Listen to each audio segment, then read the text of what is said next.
এই ওষুধগুলো কার আপনার? হ্যাঁ আমার। এই ওষুধগুলো আপনার স্লিপ কোনটা এটা? হ্যাঁ এখন এই দোকান থেকে নিছেন, এই দোকান থেকে নেওয়ার পরে বিল কত আসছে? 2550 টাকা। হ্যাঁ আর আমরা খোঁজ নিয়ে দেখছি যে এটা 810 টাকার মতো আসতেছে। তাহলে 2500 টাকা। আর হচ্ছে এই দোকানের উনি কথা বলতেছে, উনি বলতেছে এটা ডাবল নিছে। আমরা খবর নেওয়ার পরে এটা 3 দোকানে দেখা হয়েছে, 3 দোকানে দেখার পরে 800 টাকার মতো। না আপনার প্রোডাক্ট আপনাকে কেন দিয়ে দিব? প্রোডাক্টের দাম হচ্ছে 800 টাকা, আপনারা নিচ্ছেন 2550 টাকা। প্রোডাক্ট আছে আপনার কাছে? আছে ওষুধগুলো আছে? হ্যাঁ না না, এটা তো হইতে পারে না, এটা করতে পারেন না। এটা 800 টাকার ওষুধ 2500 টাকা কিভাবে নেবেন?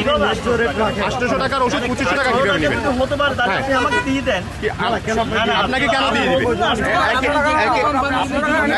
একই ওষুধ কথা বলি, নামই জানো আমরা। ঠিক আছে, আপনি বললে হবে না, কথা বললে হবে না। এখানে ডকুমেন্ট ওয়ারি হচ্ছে 800 টাকা, আপনারা নিচ্ছেন যে 2550 টাকা।